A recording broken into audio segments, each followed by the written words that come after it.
Welcome to Women in the Arena podcast, the podcast celebrating women doing extraordinary things in plain sight. I'm your host, Audra Egan, and our mission is to elevate the value, strength, and resilience each woman brings to the world. Without further delay, let's go ahead and start the show.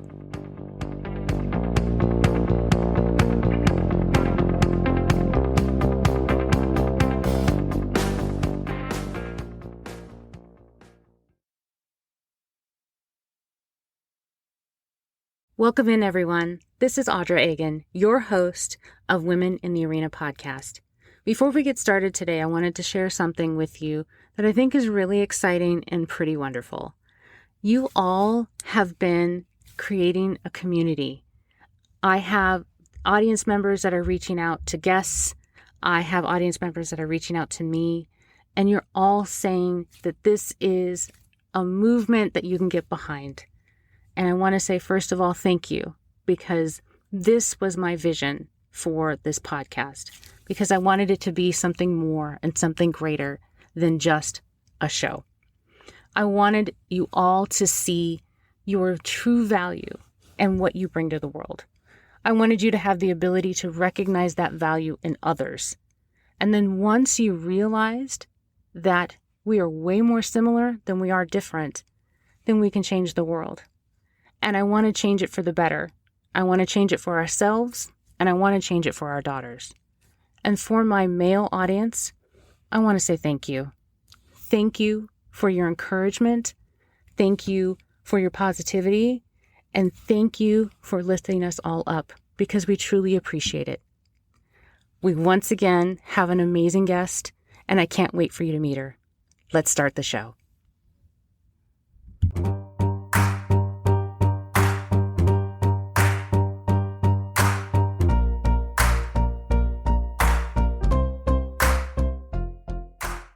Welcome, everyone. Thank you so much for being here. I am so excited for you to meet my guest today. She is an amazing woman. She is a 20-year veteran in the financial and banking services industry. Her latest role has been one of an executive director. She also is a professional personal coach, an author of the #1 new book release, Discovering Your Divine Abilities, also known as DNA, and she's the CEO and founder of iEsteem. So please help me extend a warm welcome to Jeanetta Thomas. Jeanetta, thank you so much for being here. I really appreciate you spending some time with us today. Hi, Audra. Thank you for having me. It is truly my honor to speak with you. You and I have had several discussions that you and my vision align perfectly, because we both believe in uplifting women, giving them their power, infusing positivity into their lives, encouragement, inspiration, and you have created an entire business around that idea. So would you tell us a little bit about iEsteem? Yes, I would love to. Thank you for asking. iEsteem is a company that is based on Psalm 139:14, and that says, "For we are fearfully and wonderfully made." And I chose that as the foundation for iEsteem because it's my desire that women really embrace themselves and just know how special they are, that we are all one of a kind. There's no one else like us. And let that be the foundation to start the level of God confidence that I feel is needed to navigate throughout our everyday lives. So this is a very strong platform, but I'm sure it didn't come to you overnight. So what started this idea of this platform? Where did it come from? Oh, this is interesting. So I am a part of an awesome ministry. Excuse me. And in that ministry, I serve on the women's ministry board. And during the time of serving, I just got this idea, and I believe it's a God idea, to start a brand of t shirts that would inspire women to discover their unique talents and embrace their unique selves. And it started from there. And it actually started as a passion and not a business.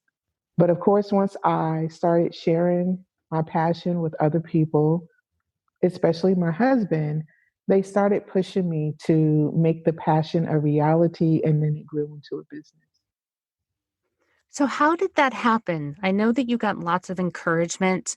Was there was there something that sparked that and decided I need to make this and shift this to a business where I actually offer this as a service to other women?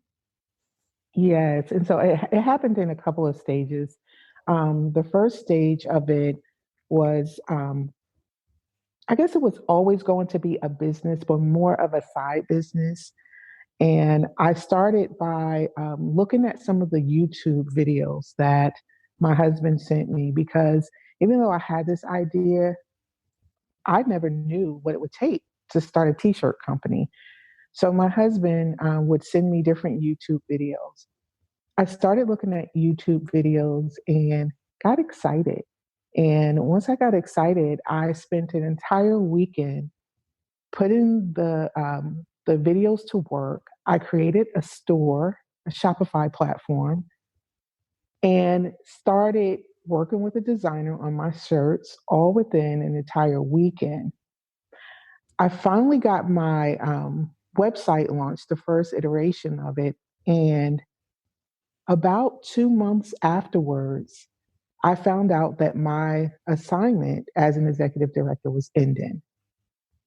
So once I found out that that assignment was ending, then that's when my passion increased. My why was different. I started looking into how can I make this even more of a business. And I actually saw someone, I was introduced to um, a young entrepreneur. She's actually a millionaire online who has shirts that made her a millionaire, along with some other products. And when I saw that was possible, it really piqued my interest. So let me get this straight because I want to make sure I heard you right. You Mhm. had this inspiration, didn't have any idea how to start a t-shirt company. So you learned from YouTube in a weekend. Yes, Okay, so if that doesn't say that anything is possible, then nothing does. Because you created an entire business watching YouTube videos in 48 hours. Yes? yes, that is correct. Okay, And so that's I rock do want to star. say, thank you. I do want to say that I had the name of it, right? I had the name, I had the concept, I had the um, I had a few sayings that I wanted on the shirt. So, for example, the first shirt was I am enough. So I knew that much. But what I didn't know was how to implement those things. And that's what I did in that weekend. So you already had the inspiration. What you were learning was the mechanics of how to implement a business, but still, you learned Yes. all of the skills and details that you needed in a weekend. So if the desire is there and the will is there, the possibility is there. That's what Yes. I'm hearing loud and clear. Yes. Yes. And I did not sleep very much that weekend.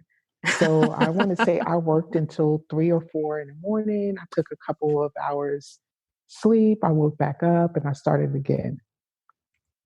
So you were definitely on fire with your passion about this. And wouldn't it be just coincidental that 2 months after you launched your business that the opportunity came around that you could do it full time?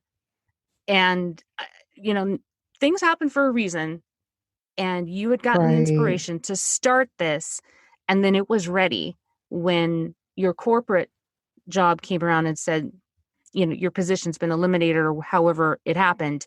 uh, but you already had a business ready to go.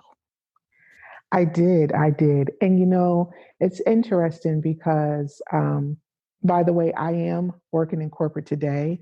I Okay. work in human resources and still in the financial services industry. Um, and so I am doing both at this time. But once that corporate job that I had previously, once that ended, I did not, even though I could have made the t-shirt business my primary business, I still fought between, making sure I had a position that I knew was secure. Entrepreneurship scared me to rely on it 100%. So I'm getting there, but I'm not there yet. That makes But I think sense. it does. And I think you're well on your way because, as I had mentioned in your introduction, you're also a personal coach. And it sounds like you were your very first client. That is correct. That is So, correct. so tell me a little bit about that aspect of your business. Sure. So the coaching aspect is where I will work with individuals one on one or either in a group setting to discover their unique skills and strengths. I call it divine natural abilities. And what I mean by that is the combination of your God given strengths multiplied by the talent that you gained in your education or your work experience.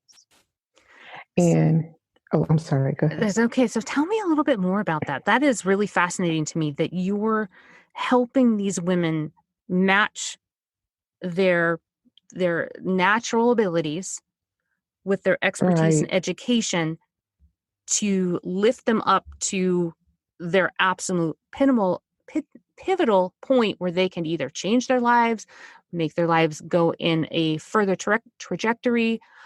Tell me more about that.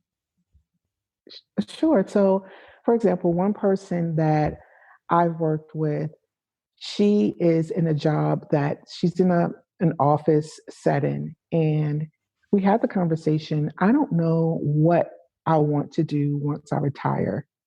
I know I'm going to retire soon, but I don't know what else I can do. And I began to talk to her about her passions, one of which is traveling. And not only does she have a passion for traveling, but she's also very good at the saving and budgeting and planning piece of travel, being able to afford to take those trips that a lot of people may feel like they can't afford it. And, once we talked, I talked to her about having a whole business around putting the education and the steps in people's hands to show them how to do what she does with her travel. Wow. And so that's just one example. Has she started to put into place a or lay the foundation for a possible business after she retires? Not yet. She's thinking about it. She's taking baby steps, but what that did, we had a few conversations, and within those conversations, it gave her vision. It gave her Ah. possibility. So she went from not seeing, okay, what can I do? I don't know what's out there for me afterwards, to that's the possibility. Wow. So you made her or gave her the ability to open up to the possible. That's pretty Right. that's that is pretty amazing because many people are shut off because they're so busy doing the day-to-day life and all of our responsibilities and everything that we have to get done that we forget to open our eyes and see what more we can do that is maybe, just maybe, things that are closer to our passions and are more Mhm. fulfilling for us as far as our souls are concerned. And I think that that's an incredible gift that you were able to give her to make her see vision. And that's a great, great word, vision. Yes, and possibility. And then there was another person that I worked with. She is right now, she is almost done with her PhD program. And at the time when we spoke a few years back, she was in a very entry level role in the field that she was in. And she couldn't see, she couldn't understand one, why she wasn't making more than what she was making because she was she's a graduate degree holder and she's in the process of getting her PhD. And we talked a few times. I looked at her resume. I understood, you know, what it was about her job and got a little bit more knowledgeable about who she is as a person and her natural strengths. And we rewrote her resume, weaving in those natural strengths into her resume. And what happened was, because I asked her, I said, well, did you get a promotion? She said, I didn't get a promotion, but what it did, working together, gave me the confidence to know that I was not valued where I was. And so I found a job somewhere else, and I had the confidence to walk in, get the job, and make the better salary that I was looking for. Oh my gosh. Janetta, if you could see me grinning ear to ear, jumping up and down. You helped her see value in herself. Right. Wow. Wow, wow, wow. I mean, that's it right there. That you gave her the ability to see the possibility and the vision of herself and then realized it's not good enough for me here. I'm going to go somewhere else where they see how valuable I am. Oh, Janetta, my goodness. Wow. I I am speechless, I am stunned, and I am jumping for joy because we need more Janettas to do that for each other. We do. We do. And, one of the reasons why I'm so passionate about this, Audra, is because I did not feel like I always had those people in my life. I did have a few colleagues who took me under their wing and helped me. But eventually, you separate and you don't always work with the same people. So when you go into new roles and you don't know anyone, what I learned is the higher you climb up the corporate ladder, the more competitive it is. And it's not as friendly as you think it would be. And everyone, No. this is just my interpretation, but I felt like everyone was out for themselves. And I didn't have anyone there when I encountered things that were very new to me and I didn't understand because it was my first time in a senior level role. And so it's important for me to be that person, as much as I can for other women to help them navigate it because it's very different and it's not for the weak minded. So tell me how you do that. Do you naturally gravitate to one person or another? How do you help those people that are coming up the ranks like yourself and take them under your wing and help them along? Because you're right. When you get into an executive role, it's scary. And there's not a Hmm. whole lot of friendly people there that are saying, you know what, if you do this, it might make your life a whole lot easier. Right, right. So for me, it happens organically, um, not necessarily always within the organization. So outside of the company, I would have friends share with me certain things that they've gone through, or they would have another friend who was going through something and they would recommend that they talk to me. And then I would also open up. I don't know, I would feel like someone needed to hear what I had to share, and I would open up and start to share about my experience. And then that person would then open up and say, that's been happening to me. And then that's how the conversation starts. I do have, the link for people to sign up for coaching on my website. It doesn't go into that much detail. So is most of it is by referral. It's on a referral basis, but that's how I go about talking with women about it. Well, we will make sure that the link to your website is on our Facebook page as well as our Instagram page. So if people want to get in contact with you, that they can.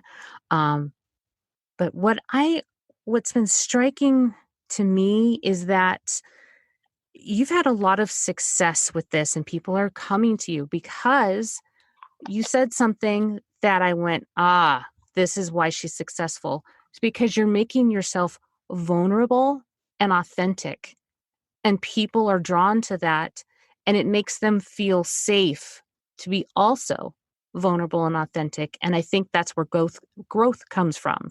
What are your thoughts Yes, about that? I would agree. I actually have a shirt that says authenticity is my superpower. Um, And there you go.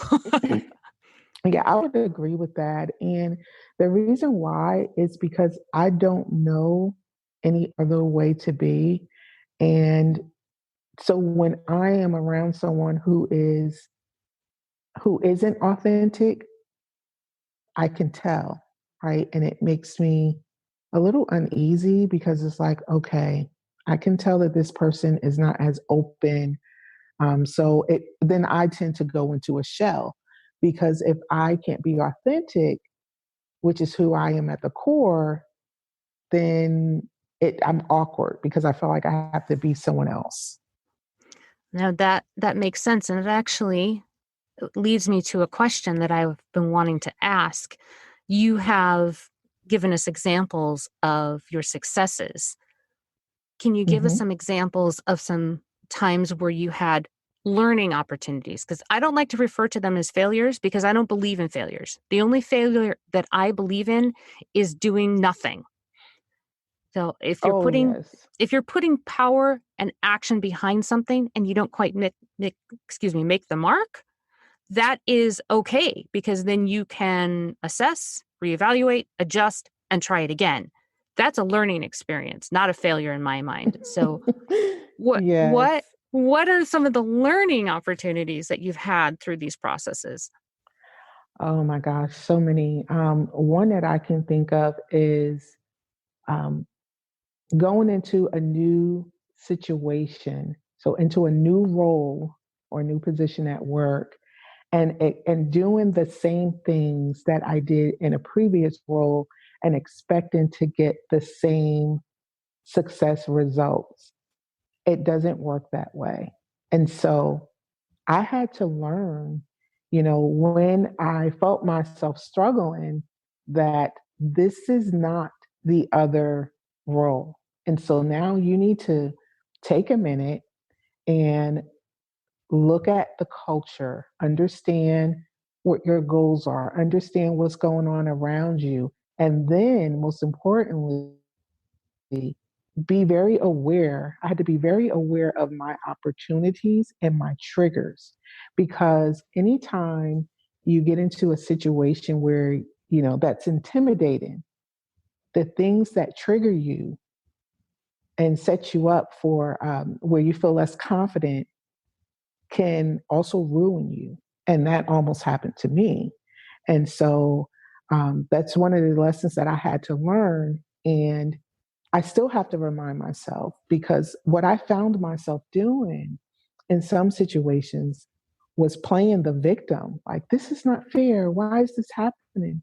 And I actually talk about this whole thing in my book. Um, but I had a conversation with a mentor, and I was just so eager to tell her how badly I was being treated.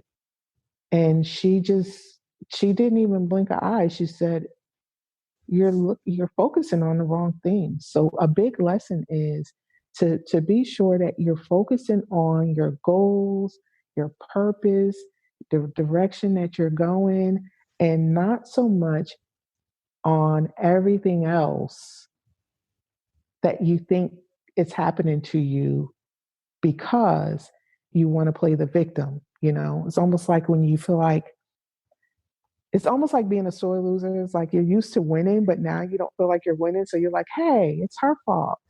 So that was I know that was a long way around, but that was one of the lessons.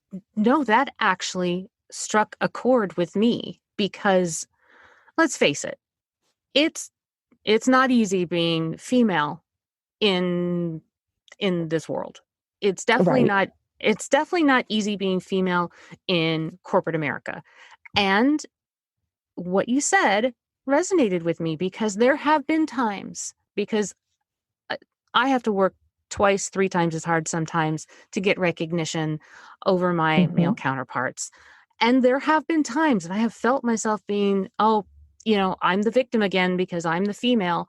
But you're right. You're absolutely right. Is that I was Hmm. focusing on the wrong things. I should have been focusing on my goal and how to get there, not the things that can deter me from it. That is you're Right. 100%. That, like I said, that definitely struck a chord with me. And I wonder how many people are hearing this going, yeah, yep, yeah, Janetta's Yeah. right on.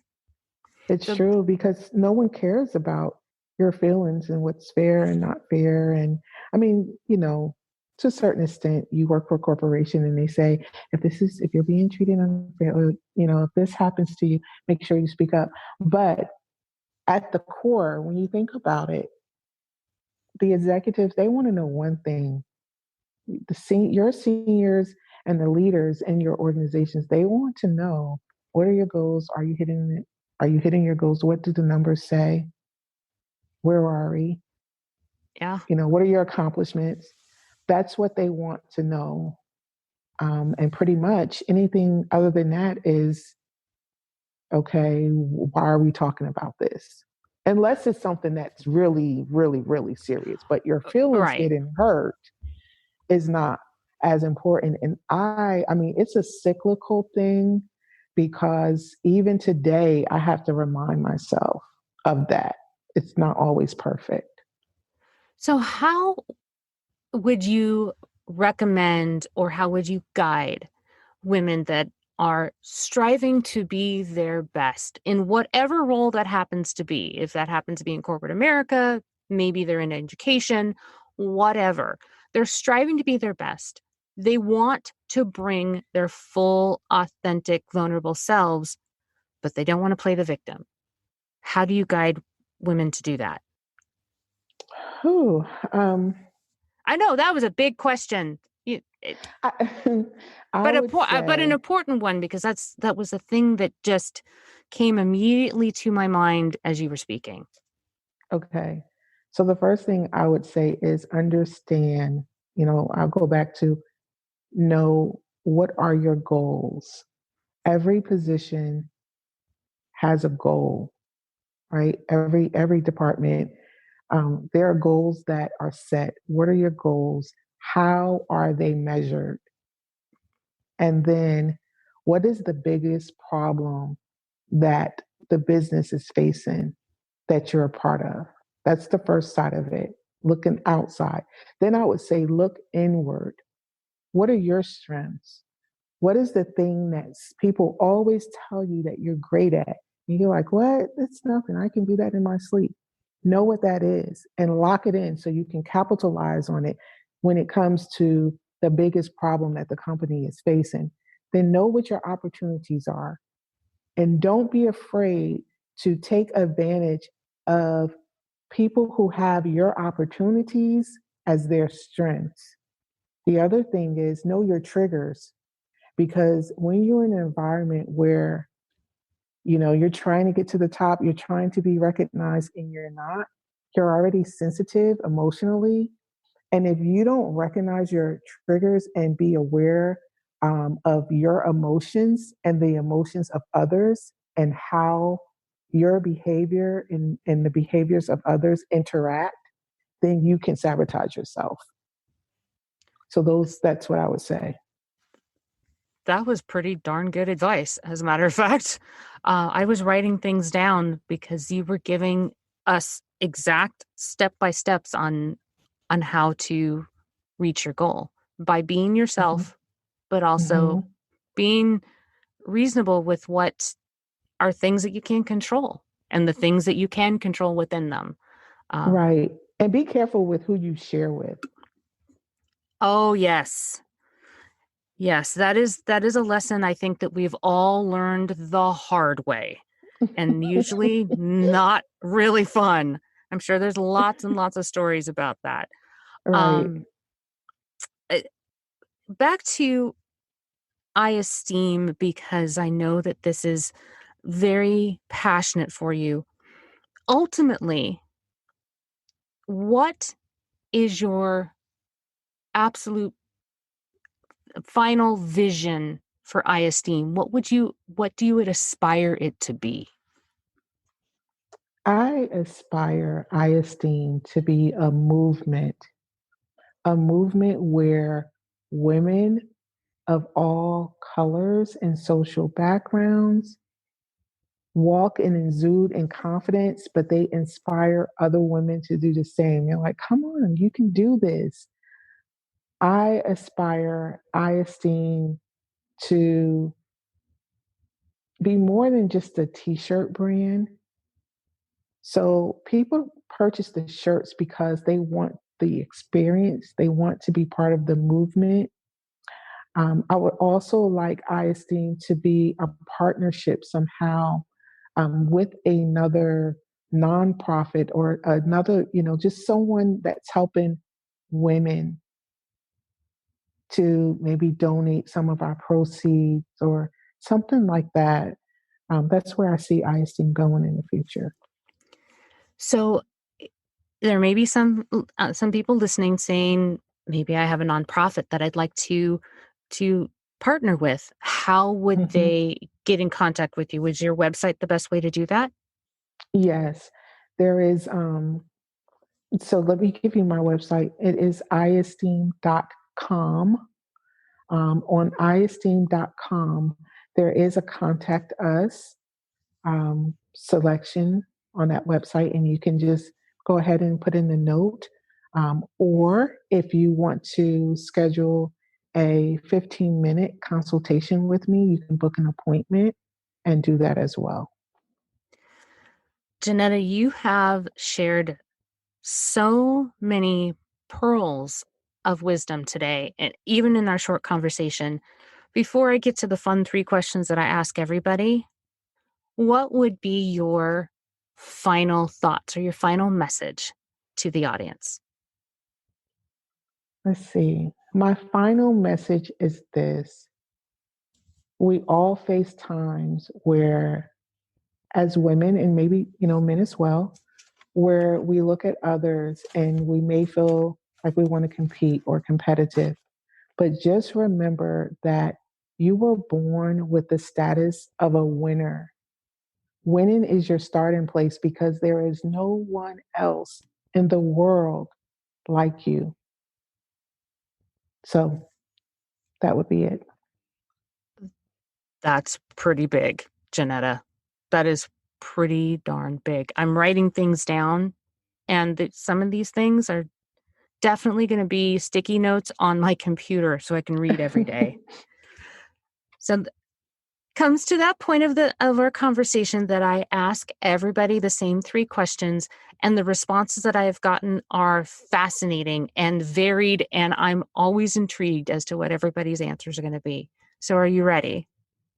I'm ready. Okay. First one is, what are you currently reading? I'm actually reading two books right now. The first book is Hustle Hard, Hustle Smarter by Curtis Jackson, also Okay. known as 50 Cent. Yes. Okay. And the second And one? Switch on Your Brain by Dr. Caroline Leaf. So I'm a big nonfiction, I love nonfiction books Switch on Your Brain. So by the, that one, I'm assuming, is yes. your ability to use all of your brain rather than just one part of it. Actually, she's a what is it? Neuroscientist. I forget what it's called, but she talks about how your thoughts produce branches in your brain. And you take your thoughts to make sure you produce, to make good thoughts, to make sure you produce healthy branches in your brain. And how years of negative thinking produces like dry, brittle branches. And what is the process to start rewiring your thoughts in your brain to reproduce healthy branches again? That sounds like that goes exactly in line with your movement. So, Yes, uh, uh, another one for my list that I'm definitely going to start reading it's or listening it's very to, good. whichever I can get to first. So, next question is, what are you currently learning? What am I currently learning? This is a good one. I'm currently learning to surrender more to God and understand that I am not the one in control. He is. And what have you done with that? What is that? Learning how to do that, what has that done for you? Has that changed your outlook on things? Has it changed the way you look at your business? Well, I'm in the process of it. So what I would say is it's helping me um, with fear. This whole coronavirus um, has has me to the point where it's like, okay, I do not want to go to the store. I don't want to go to a restaurant. But knowing that what's in my control is that I am safe, I practice safety, I do, the guidelines that we are provided, and I say my prayers, and that's all I can do. And then I just go do what I need to do and I come home. So that's just like a basic example of it. Because after that, there's nothing else that I can control. Oh, there really isn't, unfortunately. Uh, and I feel like I'm doing the same thing, is learning to work within the guidelines of what I can control and Hmm. try and surrender the stuff that I can't. Because that's ultimately the only way you can bring yourself a little bit of mental peace. Hmm. So, so And my the way last, that, oh, go ahead. sorry. I'm so sorry.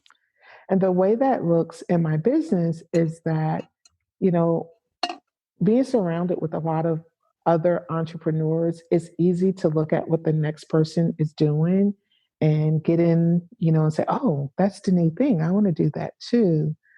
But my question is, how that looks like in surrender is that's not what God told me to do. And so I need to surrender to the true purpose and intent of the business model and not try to do everything that everyone else is doing. No matter how much money it looks like I'm going to make from it. And that's the hardest piece of it. You had mentioned earlier to be true to yourself, and Hmm. you're living that in your own business. So, excellent, excellent example. Last question is, what's next for you? What's next for me is to continue building I esteem and making it the empire that I believe God wants it to be. And that movement, back to that movement of positivity and lifting up women everywhere. Yes, yes. Well, I think that that is a a fantastic way to end this conversation. Jeanetta, I have appreciated all of your words today. I have thoroughly enjoyed our conversation, and I appreciate you giving me your time today so we can have this discussion. Thank you again so much for doing this. Thank you for having me, Audra. This was really fun. It has definitely been my pleasure. Thank you all for listening. I so appreciate your time, and we'll catch you again next time. That's our show. Before I let you go, I have some business that I need to get to. First, I want to thank my guests. I am continually awed at your generosity of spirit and the vulnerability that you continue to bring to our conversations. To you, my audience, you are incredible. Thank you for growing with me, and I hope that I continue to exceed your expectations. And to my team that helps me pull this off every single week. To our composer, Star Diva, who is amazingly talented. To Alan Bruckner, our graphic designer. Thank you for taking my crazy ideas and giving it life. To Savannah Boster, our social media manager. You do this so much better than I ever could. And last, but certainly not least, our producer, my number one son, Gavin Egan. Thank you for supporting your mom with her dream. I couldn't do this without you, kid. Please follow us on our socials at Facebook, LinkedIn, and Instagram at arena_women. See you next week.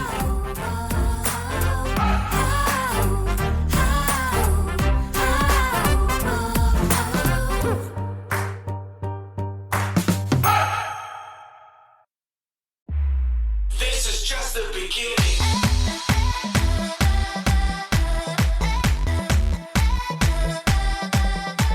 That's our show. I am so grateful for each and every one of you and your unwavering support and your continued belief in this movement that has become much bigger than me, much bigger than just a podcast. It has become this forward momentum that we are all doing together. If you are ready, or you know somebody that is ready to tell your story and share your value with the world, please connect with me. You can reach me at audra@womeninthearena.net. I am so honored and thankful that you will share your story with me, and I'll make sure that it is well taken care of. I will never stop thanking each and every one of you, and I cannot wait to talk to you again next week as we share another woman's story and we celebrate her doing extraordinary things in plain sight. We'll see you next time.